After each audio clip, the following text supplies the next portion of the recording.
चलिए, कल मैंने बताया था पाषाण काल को कितने भागों में बांटा गया था? 3 भागों में।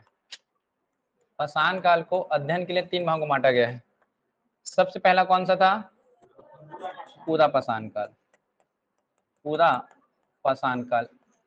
इसके बाद कौन सा आता है? मध्य पाषाण काल। और सबसे अंतिम में कौन सा? नव पाषाण काल। तीनों में बेसिक डिफरेंस मैंने बताया है आप सभी को। पूरा पाषाण काल के लोगों का मुख्य कार्य क्या था? शिकार करना। केवल क्या काम जानते थे इन लोग? शिकार करना जानते थे, ध्यान रखेंगे। और शिकार करने के साथ साथ क्या करते थे इन लोग? खाद्य का संग्रहण, फूड कलेक्शन करके रखते थे। और शिकार करने के लिए किस इसका प्रयोग करते थे? पाषाण के औजार। तो याद होगा आप सभी को, सबसे पहला पाषाण का औजार कहाँ से मिला था? सबसे पहला तमिलनाडु में, याद होगा, पल्लवरम। कल लिखे थे ना इसको। खोज कब हुआ था? 1863 में। खोज करने वाले कौन थे? रॉबर्ट ब्रूस फुट, ऐसा कुछ नाम बताया था। दूसरा जो स्थल था, प्लेस, अतिरपक्कम, ये भी कौन से राज्य में था? तमिलनाडु में था ये भी। यहां से किसको मिला था? विलियम किंग, ये बताया था। शैल चित्र या रॉक पेंटिंग के लिए कौन सा प्लेस है? भीमबेटका, ये कौन से राज्य में है? मध्य प्रदेश, ये बताए थे। और इसी को शामिल किया गया किसमें? यूनेस्को के विश्व विरासत की सूची में। ये 3 कौन से हिस्से का था? ये पूरा पाषाण। मध्य पाषाण काल में सबसे इंपॉर्टेंट था यहाँ का पशुपालन। तो मानव ने सबसे पहला पालतू पशु कुत्ता को बनाया था। इसके अलावा अन्य पशु को भी पाले। तो याद होगा, चारा की तलाश में गए तो अस्थायी क्या हुए? निवासी। तो मानव क्या बना? अस्थायी निवासी। इसके अलावा उन्होंने तीर कमान बनाया और लकड़ी के क्या बनाए? नाव बनाया। तो इसके लिए याद करो, मध्य पाषाण काल में एक जगह बताया था। सबसे पहला पशुपालन की जानकारी कहां से मिला? सबसे फर्स्ट राजस्थान में जगह बताया था, बागौर। राजस्थान का प्लेस कौन था? बागौर। इसके अलावा और बताया था, याद करो, नागौर, फिर सांभर झील, और एक बताया था आदमगढ़। इन चारों में कौन सा प्लेस है जहां से अस्थायी निवासी की जानकारी मिल रहा है?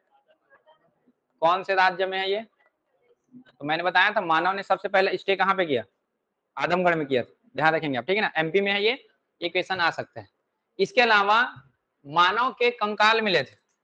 एक बताया था युगल समाधि, और एक बताया था 5 युगल। कहां से मिलता है 5 युगल समाधि? दमदमा। कौन से स्टेट में है ये? उत्तर प्रदेश में था ये। नव पाषाण काल में मानव का सबसे बड़ा एक कार्य क्या होता है? कृषि। तो कृषि किए थे। सबसे पहला फसल कौन था? इसके बाद गेहूं, फिर क्या किए? चावल। कृषि किए तो स्थायी तौर पे क्या हुए? निवास किए, तो स्थायी निवासी। और स्थायी निवासी के परिणाम स्वरूप क्या बनता है? ग्रामीण सभ्यता। तो पहली बार ग्रामीण सभ्यता की जानकारी कहां से मिला? नवपाषाण काल। स्थल कौन सा? मेहरगढ़। और भारत में बताया था कौन सा? लहुरा देव। इसके अलावा एक जगह बताया था बुर्जहोम, क्या खास बात है ये? गर्तवास। और मानव पशु का एक साथ दफनाया गया। संगन कल्लू, याद है? यहां से क्या मिला था? राख का ढेर। चिरांद से क्या मिला था? चिरांद, हड्डी के औजार। और एक बताया था चौपानी मांडो, यहाँ पे क्या मिला था? मिट्टी के बर्तन। इसको नहीं बताया था? लिख लो वहीं पे उसको, चौपानी मांडो। यहां से मिले थे मिट्टी के बर्तन, पके हुए मिट्टी के बर्तन, चौपानी मांडो। ये है उत्तर प्रदेश में। लिख लो, अगर नहीं लिखे हो तो आप लोग, है ना।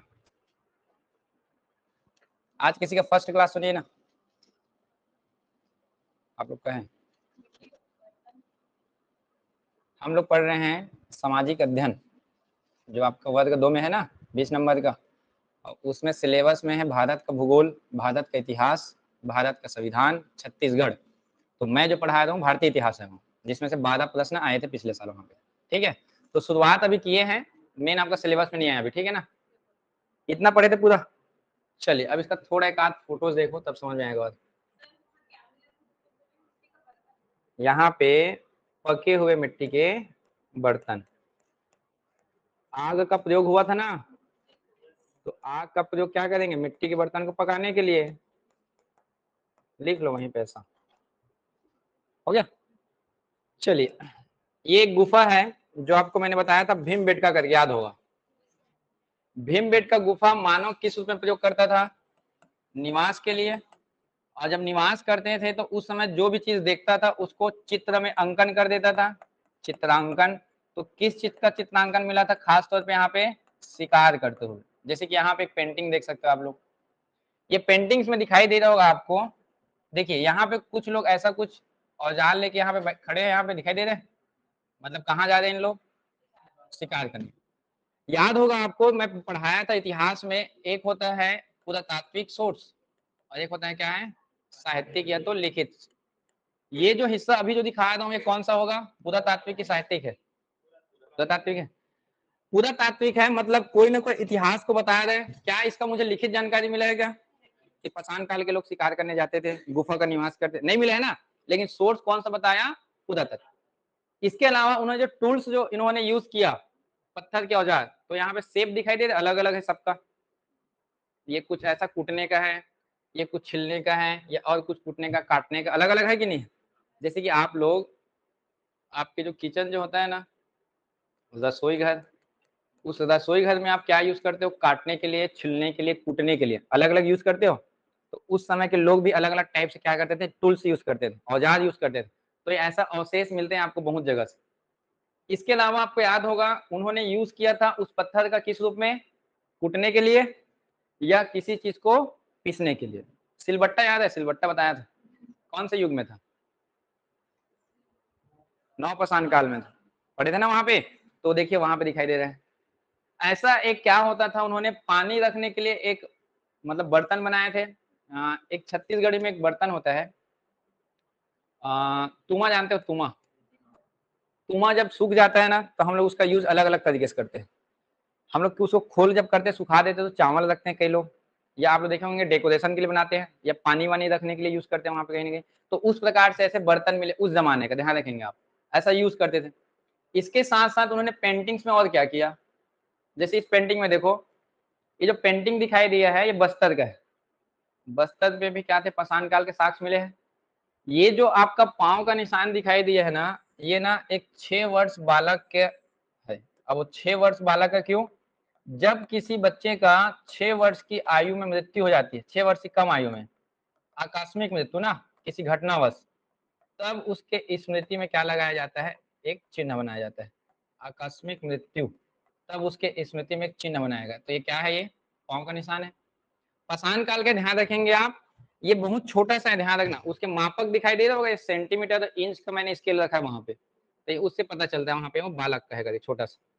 यहाँ पे एक मूर्ति दिखाई दे, एक चित्र दिखाई दे रहा होगा, ये देखो, ये हिरन जैसे दिखाई दे रहा है, और पीछे जो बना है वो सूर्य है। अब ये कैसे दिखाई देता है, इसका पूरा फोटो दिखा रहा हूं मैं आपको।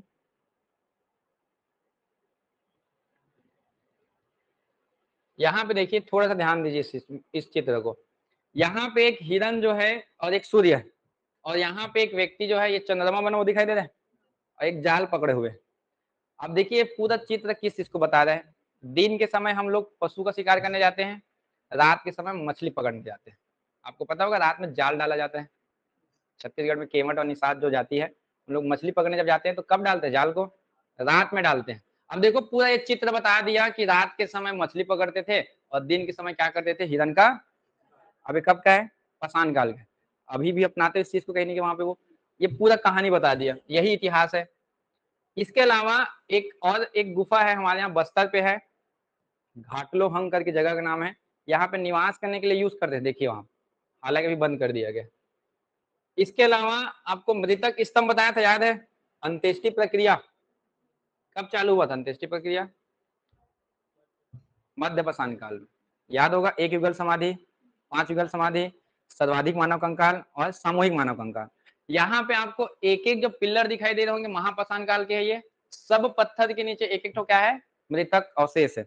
अब होता क्या था उस समय, जब किसी की मृत्यु जब होती थी तो उसको दफना दिया जाता था, और दफनाने के बाद उसके आसपास क्या करते थे, बहुत सारे पत्थर को रख देते ताकि कोई दूसरा जानवर उसको निकालना नहीं, ऐसा करके ऐसा होता था ना कहीं नहीं। आज भी हमारे यहाँ जब किसी को दफनाते हैं तो देखे होंगे मिट्टी को अच्छे से किया जाता है, या बोलते हैं ना कि जो भांचा होता है पैर से लगाते हैं उसमें। बॉयस लोग जानते होंगे, जब मृतक संस्कार में हम लोग जाते होंगे ये वाले में जब दफनाते हैं तब उसका जो भांजा जो होता है ना जिसकी मृत्यु हुई है उसको पैर छुआते हैं, लगाते हैं, तो उसी पैर से खुंदवाते हैं उसको ताकि वो मिट्टी ज्यादा जल्दी निकले मत। उसके ऊपर पत्थर से ऐसा ऐसा कर देते हैं ताकि वो ज्यादा निकाल ना पाए, फिर ऊपर में क्या लगा देते हैं, पत्थर लगा देते हैं। ये होता है, ये भले आप गर्ल्स को नहीं पता हो लेकिन जो बॉयज जो जाते होंगे इस मृतक संस्कार में पता होगा उन्हें, ये हमारा संस्कृति है। अरे भांचा का पाँव कहाँ छूता है, छत्तीसगढ़ में छूते हैं भांचा का पाँव, और कहीं छूते हैं क्या, कहीं नहीं छूते। याद है भांचा भांची होता है ना, राम भगवान के प्रतीक हैं, तो पाँव छुआ जाता है छत्तीसगढ़ में। तो जब उसका मृत्यु जब होता है ना तब भी उसका पाँव लगाया जाता है, तभी तो ऐसा कार्य किया होता है वहां पे। वो संस्कृति है केवल। अरे तो किसी ना किसी का तो भांचा होगा, को भी मरे उसमें क्या है, मामा से मरेगा तब जाएगा जी। अब नाना का डेथ हुआ है तो नाना का तो कोई भांचा होगा। अब ऐसा थोड़ी ना कि मैं ही जाके करूंगा उसको वहां पे, ऐसा थोड़ी ना है, सबका तो भांचा हो रहा है। आप अपने इस तरह मत सोचो ना कि मामा के डेथ हुई तब मैं जाऊं ठीक है। ये जो हिस्सा है ना बालोद में एक जगह है करका भाट, या करका भाटा बोलते हो, चिरचारी, सोदर, करही, भदर, सुने ऐसा कुछ नाम, नहीं सुने अभी? आप लोग छत्तीसगढ़ पढ़ोगे ना तो आएगा ये। 4 जगह है, करका भाटा, चिरचारी, करही भदर और एक सोदर। ये छत्तीसगढ़ का है जहाँ पे क्या किया गया था, मृतक होने के बाद उनको दफनाया गया था और एक एक के पीछे क्या ऐसा पिल्लर बनाया गया था। देखो यहाँ पे मतलब एक एक के नीचे क्या है, अवशेष है, लाश, अवशेष है। ठीक है, डराओ मत ना इन लोग को, ठीक है। वो पाषाण काल के थे। बस्तर पे भी मिलते हैं, देखो ये बस्तर का है ये वाला, वो बालोद का था बस्तर का, हर एक स्तंभ में दिखाई दे रहा होगा आपको। अब आधुनिकता का रूप ले लिया है तो यहाँ पे सीमेंटीकरण हो गया, देखो बीच में दिखाई दे रहा है ये, अब सीमेंटीकरण हो गया, पहले पत्थर को बनाते थे। इसका तर्क अगर मैं निकालूं इतिहास के अनुसार तो ये क्या तर्क होता है, किसी की जब मृत्यु होती है तो मृतक के स्मृति में बनाया गया क्या था, वो स्तंभ था, ये था स्तंभ, ये होता है एक्चुअल में। दूसरा चीज है, आप अगर अग्निदाह देते हैं, आपके जो भी संप्रदाय या धर्म होगा, अग्निदाह के बाद जिसकी मृत्यु हुआ था, आप लोग कितने पीढ़ी को जानते हो बताओ अभी तक अपने घर में, ये कितने पीढ़ी का फोटो टंगा होगा आपके घर में, 1 2 3 ज्यादा ज्यादा, उसके पहले का कोई जानते हो क्या? लेकिन इनका दिमाग देखो, इन्होंने मृतक में क्या लगवा दिया, स्तंभ, और वो स्तंभ को हम लोग आज भी पढ़ रहे हैं, देखो कितने हजारों साल पहले को। मतलब सोच सकते हो कितना स्मृति में रखने के लिए उन्होंने किया, मतलब अपने प्रियजन को कुछ समय के लिए ना करके लंबे समय तक याद करने के लिए क्या बनवा दिया, स्मृति बनवा दिया। आया समझ में इनका दिमाग कैसे तर्क लगाया उन्होंने? भाई आप ही के दादा परदादा का बस पता है ना, हो सकता था उसके 5 पीढ़ी पहले आपके घर के जो बाड़ी है उसमें एक पिल्लर लगाते हुए आते जाते, तो आप पढ़ते ना, देखो मैं 10वां पीढ़ी का साक्ष्य है वहां पे, ऐसा पढ़ते कि नहीं पढ़ते? लेकिन ऐसा हमारे यहाँ होता है क्या है, हम लोग अग्निदाह दे देते हैं और नदी में बहा देते हैं। फोटो कितने साल तक होगा, 3 पीढ़ी का होगा ज्यादा से ज्यादा, उससे पहले फोटो भी कहाँ से आए समझ में? ये तो इनका तर्क था कि इन लोग क्या लगाते थे, मृतक के स्मृति में स्तंभ लगवाते थे। ये ध्यान रखेंगे आप थोड़ा सा। ये था आपके लिए गर्त आवास, कहां से मिला गर्त आवास, कौन सा राज्य? एक और जगह था गुप्त कराल, दोनों जगह से क्या मिला था, गर्तवास। मैंने कहा था ये जो जम्मू कश्मीर है भारत कैसा प्रदेश है, ठंडा प्रदेश है, तो वहां के लोग भूमि के नीचे क्या बनाए, मकान बनाए गड्ढा करके, और वहीं पे क्या करने लग गए, निवास। इससे क्या होगा, ठंडी हवाएं ऊपर से चली गई और नीचे वो सेफ है कहीं नहीं गई वहां पे, तो ये गर्तवास है, देख सकते हो। वहीं पे याद है मानव और पशु का एक साथ क्या मिला था, समाधि, दोनों को दफनाया गया था एक ही जगह पे। ये जो हिस्सा है मेहरगढ़ है, मेहरगढ़ में क्या मिला था, ग्रामीण सभ्यता याद है, स्थायी निवासी जहाँ पे लोग रुके थे, यहाँ का जितने मकान था स्क्वायर शेप में था, ध्यान रखेंगे आप, ऐसा बनाते थे स्क्वायर शेप में, तो ये मेहरगढ़ का। तो ऐसे आपको सोर्स मिल जाते हैं बहुत सारे। अब इसका लिखित तो मिला नहीं है, केवल क्या मिला है, पुरातात्विक। तो आपको जितना दिखाया हूँ ये सब कैसा सोर्स है, ये पुरातात्विक है ना जी। ये इसको जाकर देख सकते हो, ठोस रूप में है, शीघ्रता से नष्ट होता है क्या, ये नहीं होता, उसी को तो क्या बोलते हो, पुरातात्विक। तभी तो इसको प्राग ऐतिहासिक काल बोले थे ना। अब लिखित साक्ष्य मिलेगा आगे, वो क्या होगा, सिंधु घाटी सभ्यता। आया समझ में? हेडिंग डालेंगे सिंधु घाटी सभ्यता, जो आपके सिलेबस का है ना, ध्यान रखना। लेकिन भीमबेटका को इसमें इंपॉर्टेंट करना, बुर्ज होम को इंपॉर्टेंट करना, मेहरगढ़ को। लाइव क्लास थोड़ा चित्र देखे समझ में आया?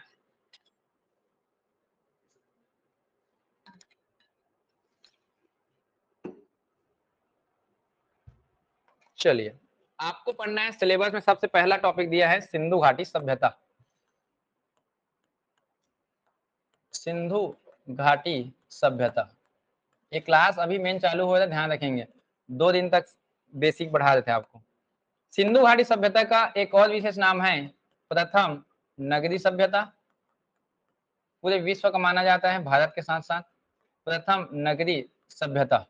एक और नाम है इसी का कांस्य युगीन सभ्यता, कांस्य युगीन सभ्यता।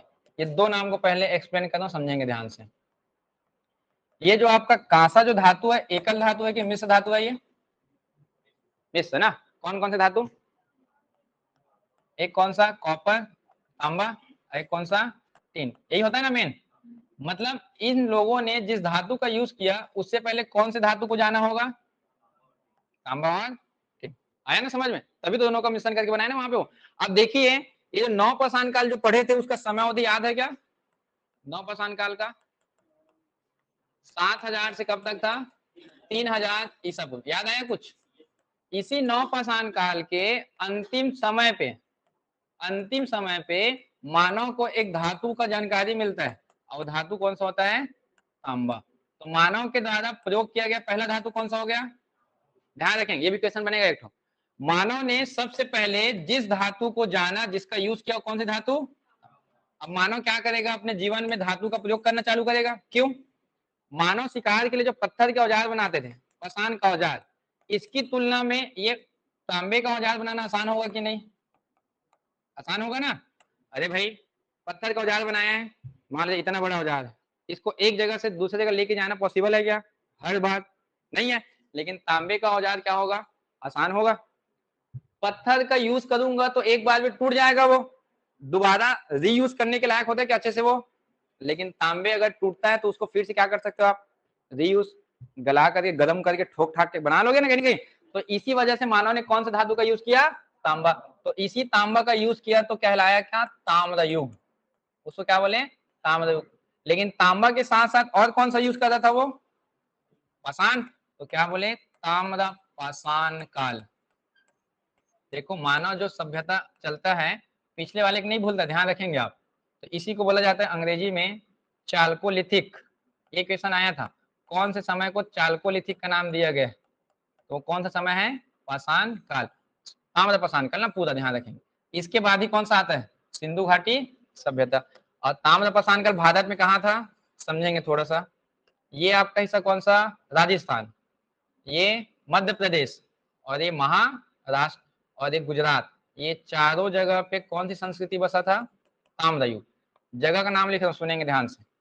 पहला जगह का नाम है आहाड़, दूसरा जगह का नाम है मालवा, तीसरा जगह का नाम है जोधवे महाराष्ट्र, और चौथा जगह का नाम है प्रभास पटन गुजरात। प्रभास पटन। ये चारों जगह कौन सी संस्कृति का पूछा जाएगा तब ये? सीजीपीएससी प्री अभी हुआ था फरवरी महीने में। सीजीपीएससी प्री फरवरी में हुआ था 9 तारीख को। उसमें आहाड़ और जोधवे क्या है पूछा है, तो वो क्या है? ताम्र संस्कृति है। आया समझ में? अब भी आया रिसेंटली, ध्यान रखें पेपर में। तो एग्जाम में ऐसा आते हैं। इसी ताम्र युग के साथ साथ कौन सी सभ्यता चलने वाली है, जो कि आपके सिलेबस में ये दिया है। लेकिन पढ़ना जरूरी है, ताम्र युग क्या है, कहाँ पे था वो, लिखेंगे इसको वहीं पे। लिखना, तांबा जो है मानव के द्वारा प्रयोग किया गया पहला धातु है।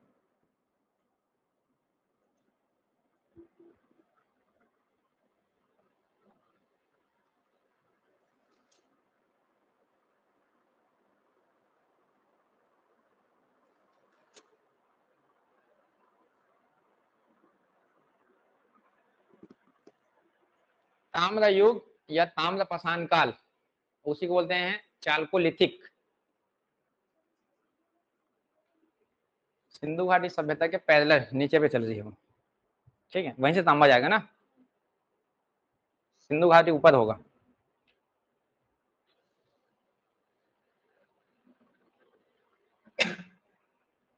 पहाड़ राजस्थान पे है, मालवा मध्य प्रदेश में है, जोरवे महाराष्ट्र में है और प्रभास पट्टन गुजरात में।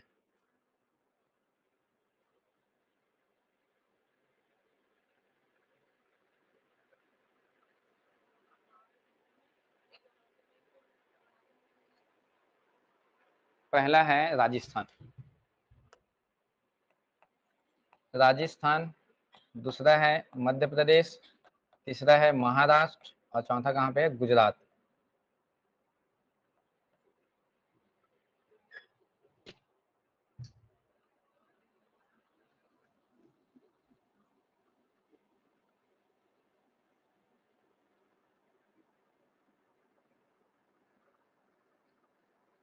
अभी जो युग चल रहा है कौन सा युग है? लौह युग। अभी जो हम जीवन यापन करें कौन सा युग है? लौह युग है। ध्यान रखना, जिस चीज का यूज है वही नाम पड़ा है। वहां पत्थर का यूज बोले तो क्या बोले? पाषाण काल। तांबे का यूज ताम्र पाषाण काल। और यहाँ कांसा का युग कांस्य युग। धातु मिलेगा लोहा तो कौन सा युग? लौह युग। तो अभी ज्यादा यूज होता है लोहा, तो उसी का लौह युग बोला जाता है। अभी जो हम जीवन यापन कर रहे हैं वो।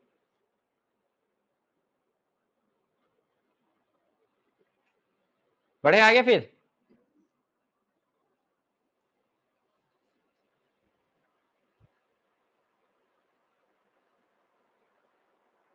Live class.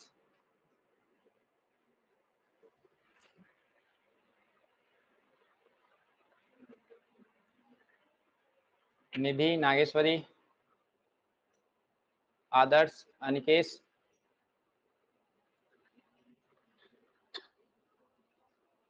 चलिए, मेन हेडिंग क्या था आपका? सिंधु घाटी सभ्यता। समझेंगे सिंधु घाटी सभ्यता को, ये इंपॉर्टेंट है। दो क्वेश्चन फिक्स है यहां से आना आपका, ठीक है ना? सिंधु घाटी सभ्यता, सिंधु घाटी सभ्यता। अब समझिएगा सिंधु घाटी सभ्यता कहाँ पे बसा है। ये जो हम भारत का जो मैप पढ़ते हैं, आप ज्योग्राफी जब पढ़ोगे तो भारत वाले हिस्से में एक नदी सुने होंगे, सिंधु नदी। और सिंधु नदी भारत के कौन से हिस्से में बहती है? उत्तर पश्चिम में। यहाँ से वाले हिस्से में इस नदी का नाम है सिंधु नदी। और सिंधु नदी के काफी सारे सहायक नदी है, पढ़ेंगे आप, झेलम, चिनाब, रावी, व्यास, सतलज, ऐसा करके। तो इस नदी का नाम लिख रहा हूँ यहाँ पे रावी, ये रावी नदी है। पूरे सिंधु घाटी सभ्यता का सबसे पहला जो स्थल था इस रावी नदी किनारे पे है हड़प्पा। सबसे पहला जानकारी कहाँ से मिला? हड़प्पा से। कब मिला? 1921 ईस्वी में। 1921 ईस्वी मिला। तो इसी वजह से इस सभ्यता का पहला नाम क्या रखा गया था? हड़प्पा सभ्यता। ये सबसे पहला नाम है, ध्यान रखेंगे। हड़प्पा सभ्यता क्यों रखा गया? क्योंकि सबसे पहला जानकारी कहाँ से मिलता है? हड़प्पा। दूसरा उत्खनन हुआ कहाँ से? इस क्षेत्र से। इसका नाम है मोहनजो, मोहनजो। पूरा नाम है मोहनजो दारो। ये वाले हिस्से में एक और जगह है जिसका नाम है चन्हू दरो, चन्हू दरो। यहाँ पे एक जगह मिला अलाहदीनो, अलाहदीनो। ज्यादातर कौन से नदी किनारे पे दिखाई दे रहे हैं? तो इसका दूसरा नाम पड़ा सिंधु नदी सभ्यता, सिंधु नदी सभ्यता, ये सेकंड नाम है। जब पूरा इस क्षेत्र से उत्खनन कंप्लीट हो गया तो पता चला यहाँ बड़े बड़े क्या है? नगर है। मैं दिखाऊंगा आपको। पक्के ईंट से बना हुआ भवन है, नालियां है, कुआं है, सड़कें हैं, सब चीजें। तो ये जो बताया मैंने, नालियां, सड़क, कुआं, बड़े बड़े बिल्डिंग कहाँ पे होते हैं? नगर पे होता है। इसी वजह से इनको एक तीसरा नाम दिया गया, क्या? प्रथम नगरीय सभ्यता, प्रथम नगरीय सभ्यता। ध्यान रखना, क्वेश्चन आया था गांव है कि शहर है, तो नगर है। चौथा चीज है, जब इस जगह से उत्खनन हुआ तो पता चला यहाँ के लोग कौन से धातु का सर्वाधिक प्रयोग किए थे? कांसा। तो इसी को क्या बोला गया? कांस्य युगीन सभ्यता, कांस्य युगीन सभ्यता। ये चार नाम इंपॉर्टेंट है। हड़प्पा सभ्यता इसलिए कि पहला जानकारी, सिंधु नदी सभ्यता इसलिए कि कौन सी नदी किनारे सबसे ज्यादा? सिंधु नदी। प्रथम नगर क्यों बोले? क्योंकि ये क्या था? एक बड़ा सा नगर। और कांसा धातु का यूज किए। पांचवा सबसे नया नाम एनसीईआरटी ने दिया है, यहाँ पे एक नदी पढ़ोगे आप, सरस्वती। तो ये पता चला ये जो विस्तार है केवल सिंधु नदी किनारे पे नहीं है, यहाँ भी है। पढ़ाऊंगा मैं ये वाले हिस्से में, गुजरात में, राजस्थान में, पंजाब में, हरियाणा पे। तो कौन से नदी तक विस्तार है वो? सरस्वती। तो सबसे नया नाम पूछा जाएगा तो ये नया नाम है, सिंधु सरस्वती सभ्यता, ये सबसे नया नाम अभी का, एनसीईआरटी ने दिया है नया नाम, ध्यान रखें। तो ये पांचों नाम पूरा किसका है, सिंधु घाटी। आया पांचों नाम समझ में, ये क्वेश्चन कुछ भी पूछे वही होगा, आया ना, ये लिखेंगे 5 नाम यहाँ पे बनेगा, अभी बताऊंगा, अभी लिखो अभी, ठीक है। कौन सा युग का है, प्रथम कौन सा है, सब पूछा जाएगा।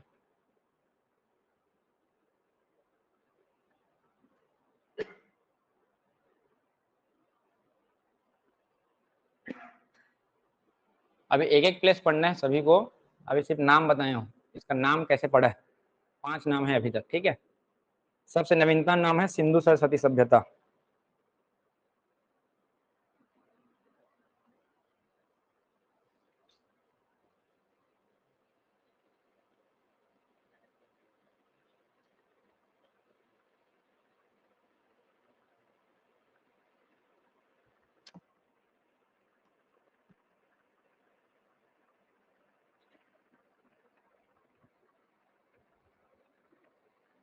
मैप बनाइएगा, मैप से पता चलेगा भारत के कौन से हिस्से में है वो, है ना, क्योंकि आपको मैप समझना पड़ेगा, आप किस जगह पे है, क्वेश्चन वहीं से आया कई बार।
हड़प्पा रावी नदी है ना, मोहनजोदाड़ो, चन्हूदरो, अलादीनो, सिंधु नदी है।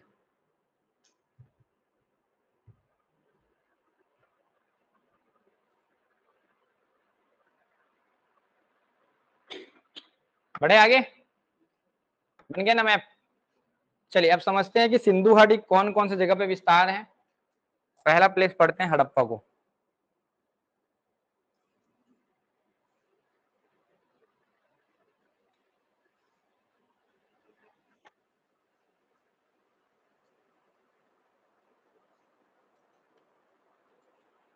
बढ़े क्या, हो गया सभी का। चलिए समझेंगे ध्यान से, पूछा जाएगा सिंधु घाटी सभ्यता का विस्तार कहाँ कहाँ है। सिंधु घाटी सभ्यता का विस्तार, इसका विस्तार सबसे पहले भारत में देखें तो भारत के कौन से हिस्से में दिखाई दिया, उत्तर पश्चिम। भारत के कौन सा हिस्सा है, उत्तर पश्चिम में। दूसरा कौन सा देश, पाकिस्तान। तीसरा कौन सा देश, अफगानिस्तान। तीनों देश में फैला हुआ है, तीनों देश में फैला हुआ है। तो कुल क्षेत्रफल कितना है इसका, टोटल एरिया, तो इसका टोटल एरिया आता है 13 लाख वर्ग किलोमीटर, 13 लाख वर्ग किलोमीटर, ये ध्यान रखेंगे। दूसरा चीज है इसका आकार कैसा दिखाई देता है, तो इसका आकार आपको दिखाई देगा ट्रायंगल शेप में या त्रिभुजाकार, त्रिभुजाकार। अब कैसे त्रिभुजाकार है ये समझेंगे थोड़ा सा। ये जो विस्तार था भारत के कौन से हिस्से में है, उत्तर पश्चिम में। अब कौन कौन सा हिस्सा समझना थोड़ा सा। ये नॉर्थ वाले हिस्से में एक जगह है मांडा, जम्मू एंड कश्मीर में। साउथ वाले हिस्से में महाराष्ट्र में, इसका नाम है दैमाबाद, ये महाराष्ट्र में। ये पूरब वाले हिस्से में जगह है जिसका नाम है आलमगीरपुर, उत्तर प्रदेश में। और सबसे वेस्टर्न जो साइड है आपका पश्चिम में, इसका नाम है सुतकांगेडोर, सुतकांगेडोर। ये कहाँ पे, बलूचिस्तान पे। 4 जगह सुनना एक बार और। उत्तर में कौन सा जगह, मांडा। दक्षिण में दैमाबाद। पूरब में कौन सा, आलमगीर। और पश्चिम में कौन है, सुतकांगेडोर। ये सब का मैं एक लास्ट लास्ट बिंदु बनाया हूँ। अब यहाँ से अगर मैं इसको अगर इस प्रकार से मिलाऊं तो इसका आकार कैसा दिखाई दे रहा है आपको, ट्रायंगल शेप में दिखाई दिया। और सेम अभी बनाया था, देखो यहीं पे बीच में, मोहनजो चन्हुदरो अलाहादीनो, ये वाला हिस्सा यहाँ पे, तो ये हिस्सा यहाँ से पूरा यहाँ तक फैला हुआ है। और शेप कैसा दिखाई दे रहा है उसका, तो ट्रायंगल शेप। अब इसको इतिहास कर कैसे जोड़ा, शुभ अशुभ से जोड़ दिया है। कैसे शुभ अशुभ से जोड़ा, भारत में जो मंदिर जो बनते हैं, भारत के जो मंदिर होते हैं नागर शैली का, उस मंदिर का जो टॉप का जो शिखर होता है, आप लोग टॉप का शिखर देखे होंगे, उसका शेप कैसा होता है, ट्रायंगल होता है, ऐसा होता है। एक लिंक जोड़ा कहां से, पिरामिड, इजिप्ट सुने, इजिप्ट, इजिप्ट का पिरामिड कैसा होता है, ट्रायंगल होता है। इसके अलावा सदी यंत्र, सदी यंत्र आप लोग जानते होंगे, नौ ग्रह जब आप देखते होंगे, सदी यंत्र पूरा कैसा बना होता है, ऐसे ट्रायंगल शेप में बना होता है। जब भी देखना सदी यंत्र गोल से रहेगा, उसके चारों क्या होता है, ट्रायंगल शेप होता है। तो इसको इतिहासकार जोड़ते हैं, जो सभ्यता ट्रायंगल शेप में होता है वो क्या होता है, शुभ माना जाता है। आया समझ में ये। अब इतिहासकार जोड़ा है भाई इन सब चीजों से, क्योंकि हमारे यहाँ है, इसका महत्व है, ध्यान रखेंगे आप। पूजा पाठ में भी किसका यूज किया जाता है हमारे यहाँ, जैसे आप तंत्र मंत्र है तो खास तौर पे देखे होंगे, तब करते कि नहीं करते, अरे है ये। देखो मैं इतिहास पढ़ा रहा हूँ, इतिहास में जो आएगा मैं बताऊंगा, अब वो मानो ना मानो आपके ऊपर है। मैं आपको अथर्ववेद जब पढ़ाऊंगा तो जादू टोना भी है उसमें, आया समझ में, अथर्ववेद में पवित्र जादू टोना भी है, वही बताना पड़ेगा मुझे। सब चीजें इतिहास में ध्यान रखना, रामायण पढ़ाऊंगा, महाभारत भी पढ़ाऊंगा, ये सब इतिहास में है। तो ये माना गया है कौन सा, सिंधु घाटी सभ्यता, लिखेंगे इसको। क्वेश्चन आया हुआ है भाई, है ना, उत्तर दक्षिण पूरब पश्चिम में कौन कौन है करके।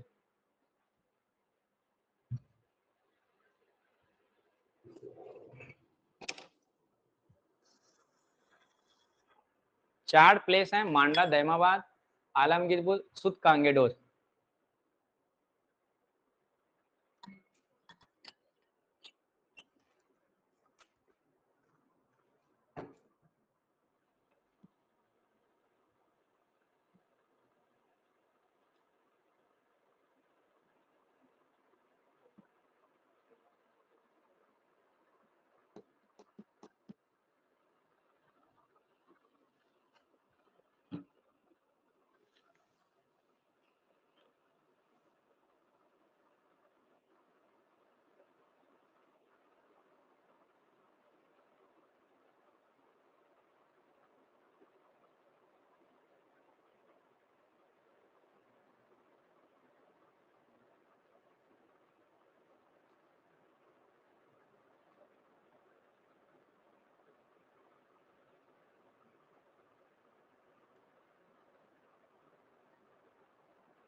बहुत बड़े हिस्से में फैला है ना, 13 लाख वर्ग किलोमीटर बहुत होता है।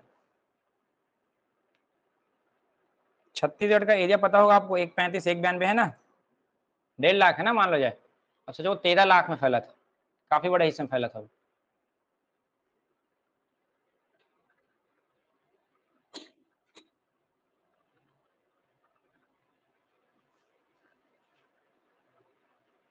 हुआ। अब देखिए ये उत्तर दक्षिण पूरब पश्चिम में जो फैला हुआ है, कोई ना कोई नदी किनारे बसा होगा। सभ्यता कहाँ बसती है, नदी किनारे पे, ध्यान रखना। सबसे उत्तर में कौन सा जगह है, मांडा। दक्षिण में कौन सा, दैमाबाद। और पूरब में कौन सा, आलमगीरपुर,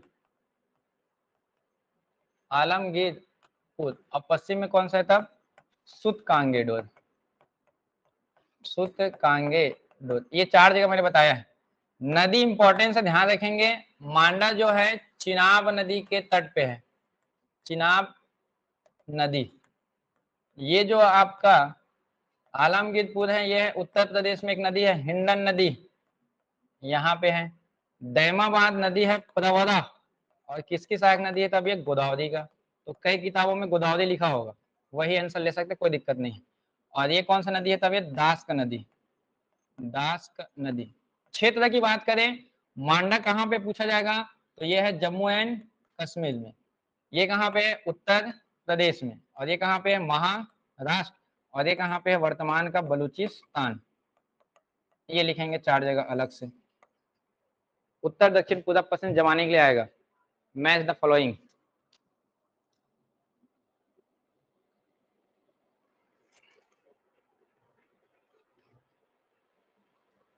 मांडा चिनाब नदी, आलमगीरपुर हिंडन नदी, दैमाबाद प्रवरा, या मुख्य नदी कौन सी गोदावरी। हाँ यूपी।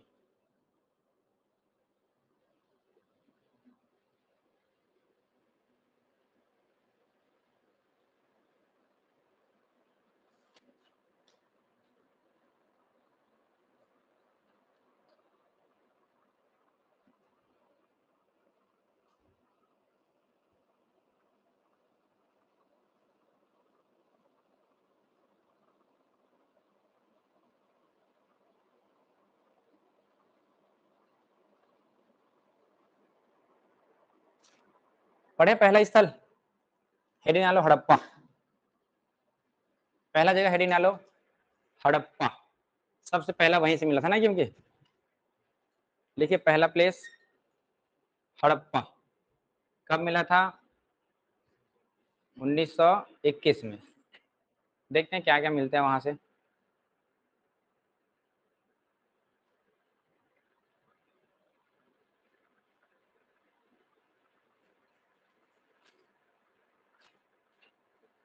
हुआ सबका, चलिए समझेंगे। सबसे पहला जो स्थल है हड़प्पा को, हड़प्पा कौन सी नदी किनारे बताया मैंने, रावी नदी, रावी नदी था ना। अभी वर्तमान में कहाँ पे है ये, पाकिस्तान में है, ठीक है।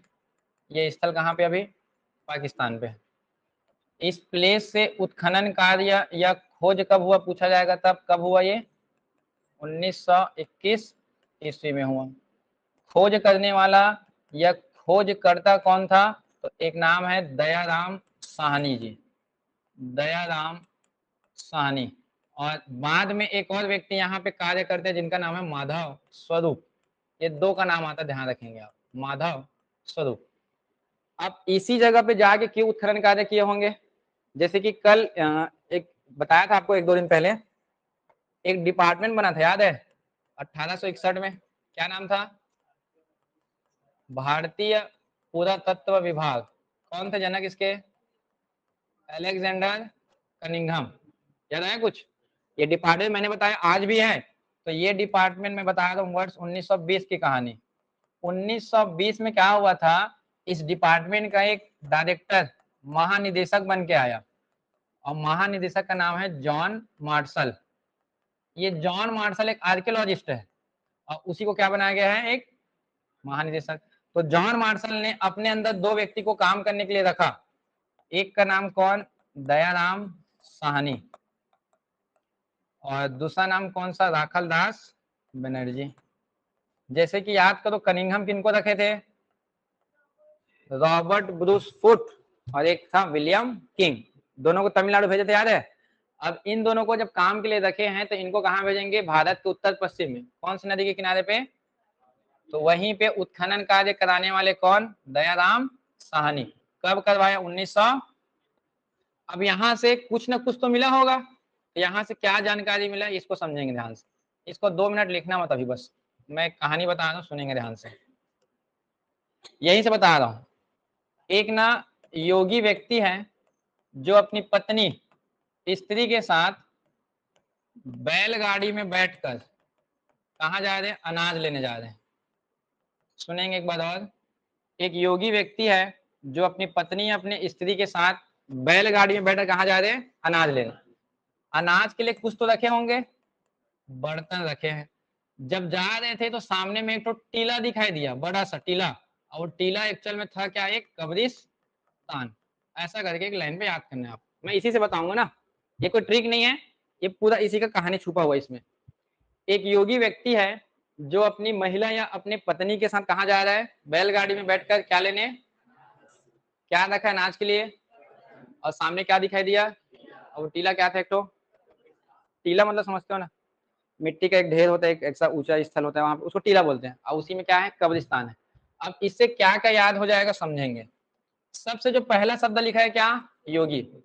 हड़प्पा से हमको मिलता है योग मुद्रा में, योग मुद्रा में योगी की मूर्ति। योगी की मूर्ति। तो मुझे ये पता चला हड़प्पा सभ्यता के लोग योग नामक कला से क्या थे, प्रचलित थे, जानकार थे कहीं ना कहीं, योग का ध्यान रखना आप। और आगे बताऊंगा नमस्कार मुद्रा में भी मिली है, ये तो योग वाला हो गया। दूसरा चीज है, यहाँ पे क्या शब्द लिखा है, स्त्री। यहाँ पे याद करना है, स्त्री के गर्भ से, स्त्री के गर्भ से पौधा निकलते दिखाया गया है, पौधा निकलते दिखाया गया, एक मूर्ति मिला है मिट्टी का। अब देखिए इससे क्या निष्कर्ष निकाले, इतिहासकार बोले जैसे पृथ्वी, पृथ्वी के गर्भ से क्या उत्पन्न होता है, पौधा। पृथ्वी एक जननी है कि नहीं है, जन्म देती है ना पौधे को, वैसी स्त्री भी क्या है, एक जननी है। स्त्री भी क्या करती है, जन्म देती है, ये भी जननी है। तो इनको इनसे तुलना किया पृथ्वी से, और इसी मूर्ति को नाम दिया गया मातृ देवी। तो मातृ देवी की मूर्ति कहां से मिल गया हमको, हड़प्पा से। या इसी को नाम दिया उर्वरता की देवी, उर्वरता की देवी। तो ये दो चीजें याद करना इंपॉर्टेंट, योग मुद्रा में योगी की मूर्ति हड़प्पा से, और एक मातृ देवी की मूर्ति या तो उर्वरता की देवी, ये कहां से मिल गया, हड़प्पा से। तीसरा शब्द क्या लिखा है, बैलगाड़ी। तो यहां से ये पता चला कि इन लोग परिवहन के लिए किसका प्रयोग कर रहे थे, अब देखिए पशु का यूज करना चालू कर दिया बैलगाड़ी के रूप में, परिवहन। चौथा शब्द क्या लिखा है, अनाज। अनाज से याद करना है, यहाँ 12 ठो बड़े अन्नागार मिला है।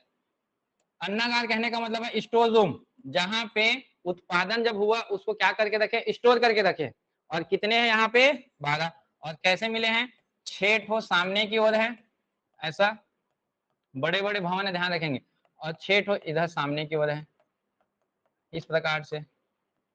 तो 6 सामने और 6 नीचे, तो टोटल कितने हो गए। अब आप बताओ, अन्नागार में किसी भी जब फसल का उत्पादन होता है तो आप उसको स्टोर कब करते हो, कब करते हो, जब उस फसल का उत्पादन ज्यादा होता है तभी करोगे ना। अरे भाई हमारे यहाँ एक होता है कोठी, धान की कोठी सुने हो, तो उस कोठी में धान को कब डालते हो आप, जब आपके पास प्रोडक्शन क्या होता है, ज्यादा हो जाता है, जब खाने से बचने के लिए उसको रख देते हो। आए ना समझ में, किस लिए रखते हैं, और ज्यादातर बेचने के लिए। तो हड़प्पा एक क्या था उस समय, व्यापार का केंद्र था, ये आपको पता करना है वहां से। अगला शब्द क्या लिखा था, बर्तन। तो यहां से ऐसे बर्तन मिले हैं जिसमें मछुआरों का चित्र अंकन है, मछुआरों का चित्र अंकन है। अब आप बताइए, ये कॉन्सेप्ट आप आज ही बताया हूं, पाषाण काल पे, पाषाण काल के लोग किसमें बताते थे चित्र, पत्थर पे, तो गुफा पे बना दिया। नौ पाषाण काल में मिट्टी के बर्तन बना, याद होगा, सिंधु घाटी सभ्यता में वेल डेवलप हो गए, और उन्होंने अपना चित्र की कला कहां पे दिखाया, बर्तन पे। वही कॉन्सेप्ट, आप लोग इसको जनजाति में भी पढ़ते होंगे, भित्ति चित्र बोलते हैं, सरगुजा में आप देखे होंगे दीवार पे मिट्टी का बनाया जाता है वहां पे वो। आप लोग ये भी जानते होंगे छत्तीसगढ़ में एक त्योहार होता है हरेली, उसमें भी क्या करते, दीवार में बनाते गोबर से, करते हो कि नहीं करते हो। अब वो हालांकि हमारी मान्यता वो टोना टोटका है, वो गोबर से बना देते हो, तो उस समय हरेली के दिन सब एक्टिव हो जाते हैं तो नहीं आएंगे करके, ऐसा बनाते हैं ना, हाथ पकड़े हुए बना देते हैं आप लोग दीवार पे, गोबर से बनाते कि नहीं बनाते। हाँ वो पहले भी था, पाषाण काल में भी था, सिंधु घाटी में भी था वहां पे वो। छठवां शब्द क्या लिखा था, टीला। तो हमको टीला का नामकरण किया गया है, टीले का नाम है AB, और एक टीले का नाम क्या है, F। और उसी जगह क्या मिला हमको, एक कब्रिस्तान। कब्रिस्तान कौन सी जगह से मिला, जगह का नाम है R37, और एक का नाम क्या है, H। तो ये 7 चीजें बताया, सुनेंगे एक बार और। एक योगी व्यक्ति अपने स्त्री के साथ बैलगाड़ी में अनाज लेने जा रही है, अनाज लेने क्या रखी है, सामने क्या दिखाई दिया, और वो क्या था, एक, तो योगी से याद हो गया, योग मुद्रा में, स्त्री से, स्त्री के गर्भ से पौधा, मातृ देवी। बैलगाड़ी का यूज किसके लिए, परिवहन के लिए। अनाज मतलब 12 ठो अन्नागार, बर्तन मतलब मछुआरे का चित्र अंकन, टीला मतलब 2 टीला है, एक टीला का नाम AB, एक टीला का नाम F। कब्रिस्तान 2 ठो मिला है, R37 और H, वो नामकरण इतिहास कर दिए। क्लियर हुआ इतना, लिखिए अब इसको नाम से। आया है क्वेश्चन यहाँ से ना, ध्यान रखें, मातृ देवी पूछा ही गया, मातृ देवी की मूर्ति, अन्नागार कहाँ से मिला ये भी पूछा गया, 12 ठो।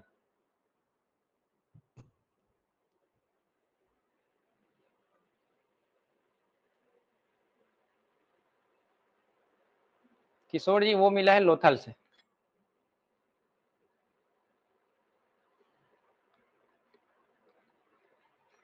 मिला है ना जयंती जी?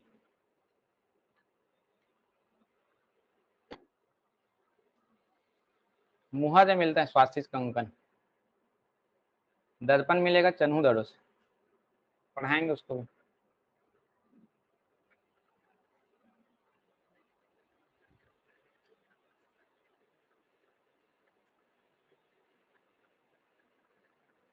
पहले तो नदी याद करना इंपॉर्टेंट है। तावी नदी, उत्खनन कब हुआ? तो 1921 में। कौन थे तब? दयाराम साहनी थे।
इसमें इंपॉर्टेंट उसी को करेंगे आप लोग, मातृ देवी को, अन्नगार को और कब्रिस्तान को, यही पूछा गया अभी तक।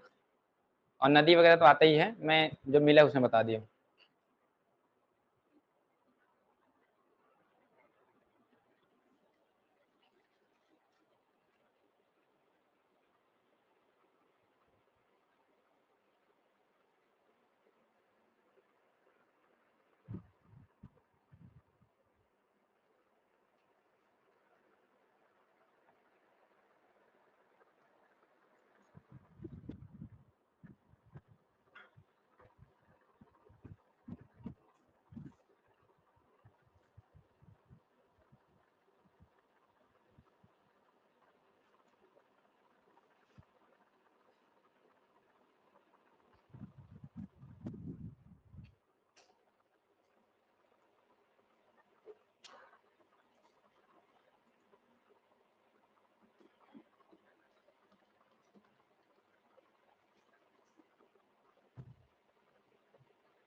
हुआ सातों?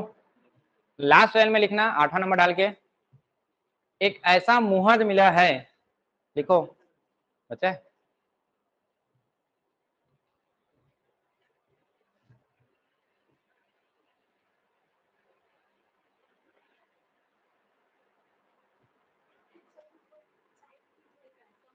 हाँ, एक ऐसा मुहर मिला है, 8वां नंबर लिखो पहले।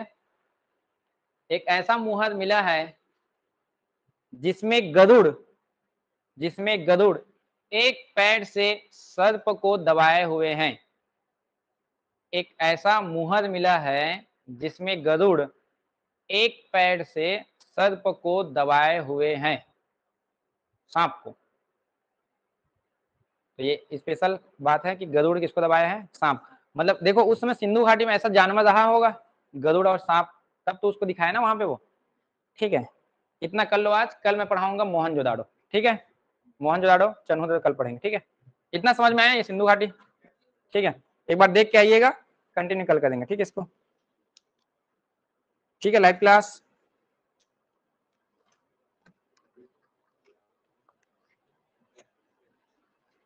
इसको लिख लेना जॉन मार्शल को, क्योंकि क्वेश्चन घुमा के पूछेगा किनके निर्देशन में काम हो रहे हैं, जॉन मार्शल का। ठीक है, ध्यान रखना।